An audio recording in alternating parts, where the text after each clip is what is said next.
బెంగళూరులో ఒక birthday party పేరుతో రేవ్ పార్టీ నిర్వహించారనే సమాచారంతో బెంగళూరు పోలీసులు కొంతమందిని అదుపులోకి తీసుకున్నారు.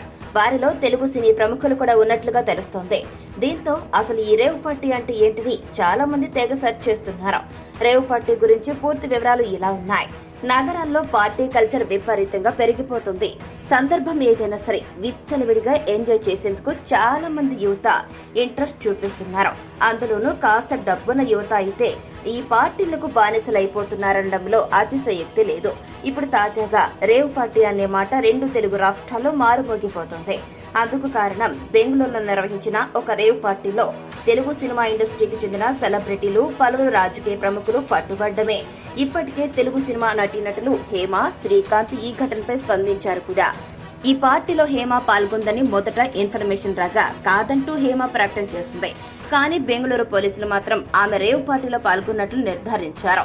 గతంలో చాలా మంది రేవ్ పార్టీలు నిర్వహించి పట్టుబడిన సెలబ్రిటీలు ఎందుకు ఈ పార్టీలో పాల్గొంటారు, అసలు ఈ రేవ్ పార్టీ అంటే ఏంటి, ఇందులో ఏం చేస్తారు, ఎందుకు పోలీసులు పట్టుకుంటారు, ఇటువంటి విషయాలపై నెటిజన్లు తెగ సెర్చ్ చేస్తున్నారు.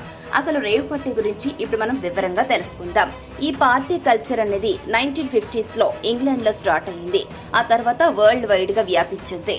ఈ పార్టీలో మొదట మ్యూజిక్, డాన్స్ ను ఎంజాయ్ చేసేవారు. నేరుగా సంగీత కళాకారులు ఈ పార్టీల్లో ప్రదర్శనలు ఇవ్వడం జరిగేది. ఆ తర్వాత ఈ పార్టీ కల్చర్ కొత్త రూపును సంతరించుకుంది. ఒక క్లోజ్డ్ ప్రదేశంలో పెద్ద హాల్లో చెవులు పగిలిపోయేలా మ్యూజిక్ పెట్టుకుని మద్యం సేవిస్తూ పార్టీ చేసుకునేవారు. వైల్డ్ బిహేవియర్ తో చేసుకునే పార్టీలకు రేవ్ అని పిలవడం మొదలు పెట్టారు. సాధారణంగా మద్యం సేవిస్తూ డాన్సులు వేస్తూ పార్టీలు చేసుకోవడం వేరు, ఈ రేవ్ పార్టీలు వేరు. అయితే ఈ రేవ్ పార్టీ అనే పదం మొదట లండన్ లో పుట్టింది. రేవ్ పార్టీలో పాల్గొనే వారిని రేవర్స్ అని పిలుస్తారు. ప్రముఖ జార్జ్ సంగీత విద్వాంసుడు మిక్ ముల్లిగన్ను కింగ్ ఆఫ్ ది రేవర్స్ అని అంటారు. క్రమక్రమంగా ఈ రేవ్ పార్టీ కల్చర్ అనేది చట్ట విరుద్ధమైన కార్యకలాపాలకు వేదికైంది. మద్యంతో పాటు అమ్మాయిల డాన్సులు, అశ్లీల నృత్యాలు చేయించడమే కాకుండా యాంఫెటమిన్, ఎల్ఎస్డి, కేటమైన్, మెథంఫెటమిన్, కోకైన్, గంజాయి వంటి మాదక ద్రవ్యాలు సీక్రెట్ గా వినియోగించడం, అంటే వీటిని యూజ్ చేయడం ప్రారంభమైందనమాట.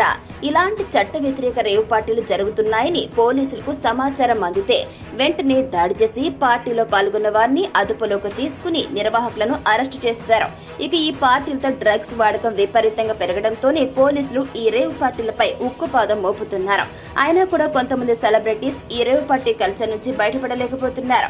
మరి ఈ విషయంపై మీ యొక్క అభిప్రాయాన్ని తప్పకుండా మాకు కామెంట్ రూపంలో తెలియజేయండి. వీడియో నచ్చితే లైక్ చేయండి, షేర్ చేయండి, మన ఛానల్ సబ్స్క్రైబ్ చేసుకోండి.